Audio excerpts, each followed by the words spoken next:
Or that echoes what I've heard, ladies, from Austin Goolsbee, the Chicago Fed president, said much the same thing, hurry up and wait, and we might be waiting for a while. So, Erin, to you first. If we get no rate cuts at all this year, and market rates are backing up as they have been lately this year, what happens? Well, I think, again, Wall Street's going to be a bit disappointed. We have seen markets already move to more defensive measures already, them, sort of digesting that maybe we'll only get one rate cut this year. I think if it doesn't happen at all, again, that's going to shift the equity values down a little farther and push those bond prices down even lower so that we get, higher yields.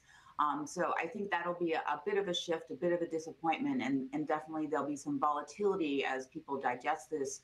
But I think the risk of a reinflation, a second wave, is very high, and investors aren't taking it as seriously as they should, because we are in that late stage of an economic cycle with good, strong GDP, low employment, and we're already seeing those signs of increasing inflation, particularly on the commodity side.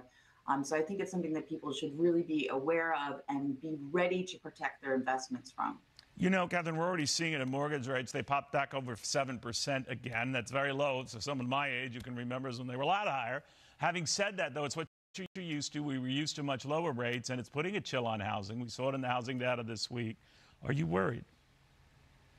Well, housing prices aren't going to come down anytime soon if mortgage rates don't come down, Neil. There's a complete shortage in the housing market of supply, and that's what's really keeping prices higher. So it's pushing out the capacity for new entrants to the market to buy a house, and that won't change anytime soon. But I'll disagree with Erin. I think that you have to have been defensive already. So you don't want to start getting defensive when the market is spooked. You do that when the market is greedy.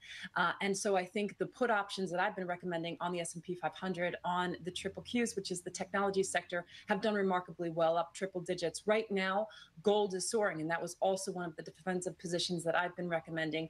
I like at this moment short duration treasuries. They're 5% yield on the 2-year space. I think that's an attractive buy. I do think the Fed ultimately does cut. This is a Fed that wants to cut.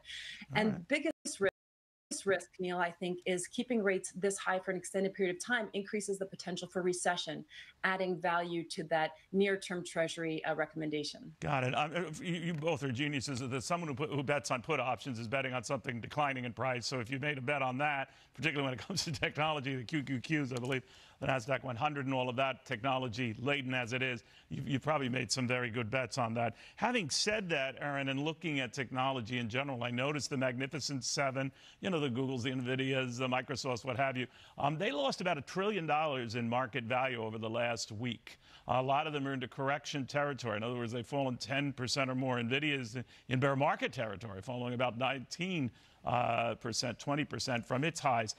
Are you worried for technology? Are you worried that maybe the heyday is getting tested here? I think it's more that we're seeing a shift, one, into different areas of technology.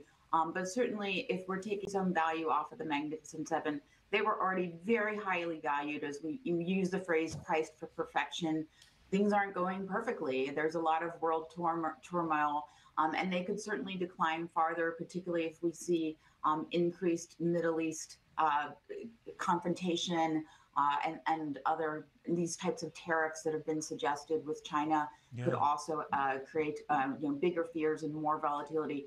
We're not seeing widespread volatility across the U.S. markets, but certainly I think everybody should be prepared for valuations to come down, for the markets to come down, and to be more defensive. And yes, I agree. Actually, I've been saying, look at gold, take some of your riskier equity bets off the table, and look at types of like short-term Treasury inflation-protected bonds in case we do get a second wave in 2025.